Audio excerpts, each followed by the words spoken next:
these next few chapters are not like they're not crucial for the whole series. They're semi-crucial to me because I really was like the thing about the last arc. I'll just kind of give it a short the TLDR on it. I really like Shura, but pretty much every other villain I was not a huge fan on. I was not a huge fan of the antagonists for the most part of the whole narrow arc. So far, though, even this first chapter, I think Wizard is doing pretty good. I actually thought Wizard did a pretty good first chapter performance in his fight with Shiki. It looks like we're going to see a little bit of lore, too. And on top of that, like, the whole Drain Ether makes him pretty formidable in his verse in general. And that's pretty cool. Like, when you have a power that's not only good to use in situations, you have one that's just like throughout the series is going to have like a really strong presence, since even outside of Ether Gears, the usage of ether is pretty much in everything. It's like the energy source of everything, pretty much every form of technology and power within the series of Eden Zero. So being able to just outright drain that is going to be good in pretty much any spot he's in, and that's shown here to an extent of taking Shiki's overdrive, which I think is a really good move for this chapter because it sets it up where Shiki is going to be in a fight where he's not going to be able just to steamroll his opponent by going into his overdrive or, you know, pretty much just powering up and crushing him. Because when you look at the other fights, especially how it's looking at least so far, they're going to have much more of a one-on-one battle. But Shiki is, and what should be, the strongest member of the main cast by a good chunk. He's one of the Galactica now. So when you look at him and you look at Wizard, who is a minion of Ziggy, should be the strongest, I would assume, out of the four, but still, at level with one of the Galactica, I don't think so. I feel like that's too big of a jump, especially when we just saw Elsie versus Ziggy, and Elsie was matching with moves and stuff. And it seemed like Ziggy was still weaker than her, even though he was able to get the upper hand on her. In terms of an outright fight, it seems that like Shiki should win, but like that's full power Shiki. We don't know exactly how it would go in terms of like Ziggy and Shiki because of like the difference of how they use their gravity, and I feel like when it comes to one where it's just outright they have the same ability, it's gonna have a huge sense of there's a helicopter inside. There's gonna be a huge sense of technique coming into play, and obviously experience and just the way that they use their gravity is gonna come into a huge factor of the fight. You know, we saw that with Shura and Shiki as well. How they differed in how they use their gravity was essentially the only key splitting factor in their fights. Whereas Ziggy and Shiki are pretty much the same because, obviously Ziggy trained him. So Shiki here with no overdrive, definitely we're not talking about base Shiki. Yeah, I can definitely see base Shiki having a pretty fair fight here, getting pushed to actually have more of a battle than you would expect him against somebody who's a minion again of Ziggy's. So I like the bit where each of the dark stars is the opposing factor of the shining stars. I thought that was a neat thing. I still really, really hope that Rebecca, I assume Rebecca's fight with Clown will have some funniness to it, some goofiness because of Clown. He's obviously supposed to be a clown jester, but obviously now, especially because his thing is he's death, to oppose Sister's life as a healer. He has to have a really cool power, I would assume. But I'm hoping also that it's a serious fight with Rebecca. Rebecca has a really serious battle with a good win. It's not done in a way where it's kind of goofy or she needs to get saved. I would like her to get a straight, nice, fully fledged combat win. I think she needs it, especially after the time skip. And after I feel like Mishima kind of owes it to her after the way that her overdrive was shown against Fodder. The only way that I can really see the logic in that scene would be if Rebecca had recently just achieved it and she kind of just wanted to use it. She just really wanted to get her, stretch her feet pretty much with that power. I guess it makes more sense even with the way you say it like that, given how she fights. But Um, it was an unintended joke, but I'd like to at least let it be known that I kind of want to take credit on it. Unintentional, but I still got it. But with Rebecca, I want her fight to be a good win. I like Brittany's fight. I enjoyed that she got like a battle, but the way she won, it was more kind of like, it was beating a minion. This like not a person that's on the same kind of general level as people that Wise is going to be fighting, that Moore is going to be fighting.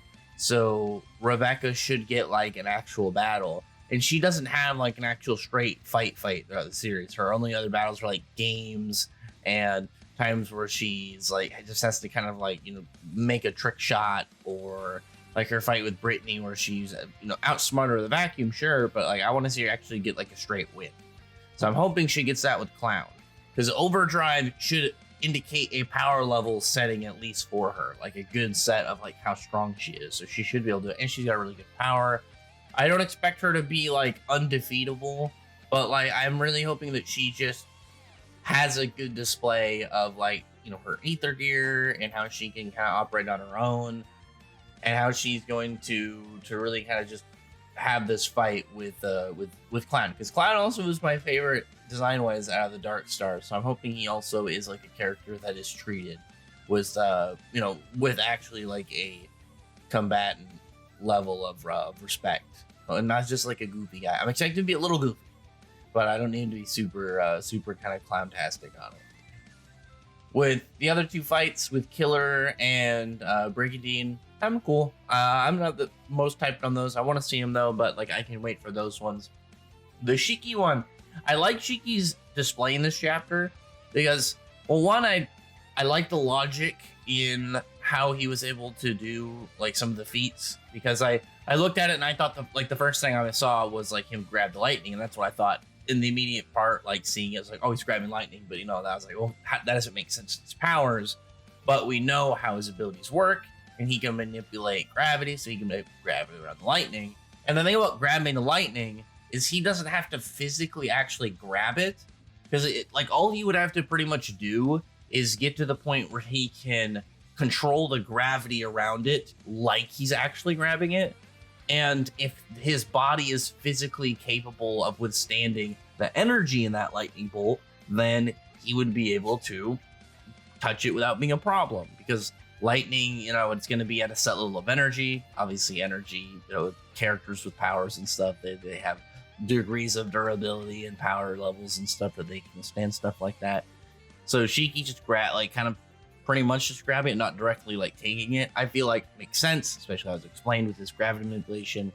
And then the part with the dark fire or whatever, was it black? I can't remember exactly what it was, black fire, dark fire that Wizard used. He ends up pushing him in his overdrive. I thought that was cool because like it's like it wasn't like anything like crazy in terms of fire. Like it didn't seem like it had anything for like absurd heat. Like we haven't seen anything like wild for fire characters yet in Indian Zero. Mishima's probably trying to like not do too much of that, because obviously his main character Natsu is a fire guy. He's probably not gonna put too much fire focus, considering fire focus is the whole thing of his other series.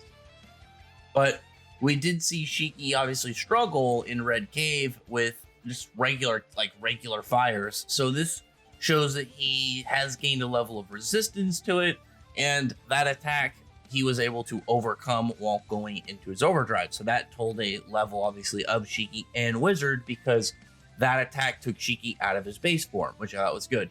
And Wizard's fighting style reminds me a lot actually of Sieg Hart from Rave Master, where he's pretty much just like a wizard of many elements, and none of his manipulation of them are that crazy, but he's got such a degree of skill with each of them that he's able just to utilize them all in course to like just optimal abilities.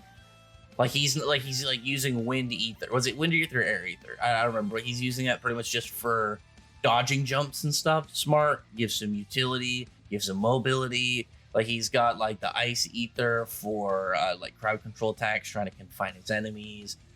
He's got like the lightning, obviously, for just how lightning works and stuff. Like he he's just being smart about it. And characters like that who just have like a very basic set of abilities, but they have a bunch of them.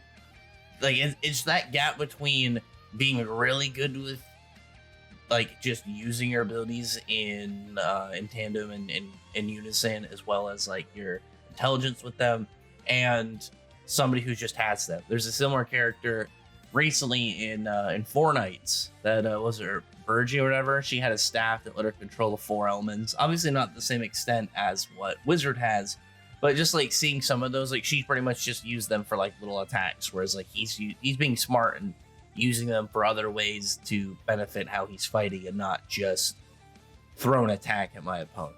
Because that is something like a character, you can tell the difference between a character who's setting up like different ways to fight, different ways to go about their ability, instead of just like, let me throw different attacks at you and pretty much just stand there trying to pretty much just be like a demolitionist for a wizard. Some of those work, some of those don't, but like usually the ones that are smart about it can get much further like in their pursuit of things. The whole use of Meteor Breaker I thought was really cool, because every time we've really seen it, I don't think we've had a direct like this good of a representation of what it looks like when Shiki's using it outside of like the panel, outside of like in a more artistic way of doing it. We're actually seeing like Shiki with the force around him to kind of make him look like the meteor. I thought that was really cool. I like that a lot. That's probably my favorite part visually of the chapter.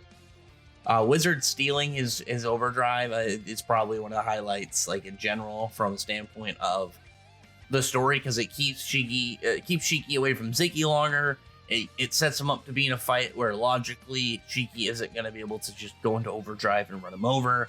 And on top of that, now we're getting a little bit of lore stuff, and it seems that Wizard and Witch knew each other as humans, or was this like a virtual life, or were the Dark Stars all modeled after people? Like, I would hope that it's like their brains were put into a machine, because like it would make sense in the reverse. Like if you were about to die of some way, shape, or form, and you pretty much uploaded your brain into a robot, because then you're kind of alive, but you're not.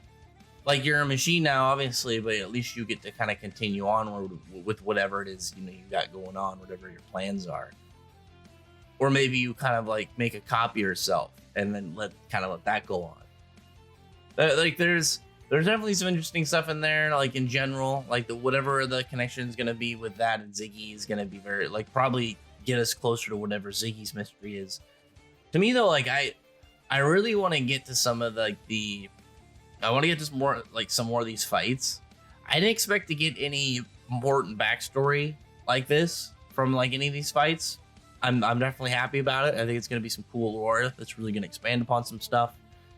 But I definitely, my biggest thing right now out of these 4 battles is going to be the Rebecca and Clown fight, because I've liked Clown since he was first introduced, and I think, like I said, I think Rebecca really deserves a fight where it's like an actual battle and not kind of like a goofier win or something more kind of like played out to be fun and more lighthearted. Those matches are fun too, but I think she deserves like a good serious win. And after the time skip and like the Dark Stars are obviously supposed to be pretty threatening guys, and her like Clown's thing is literally supposed to be death, whatever his power is going to actually be. So I would assume that Rebecca is going to have like a dangerous opponent. So we'll see. Other than that, I'll comment below. Thumbs up the video, like, subscribe, and check out my other videos. When that appreciate is always subscribe. Thank you all for listening. Bye.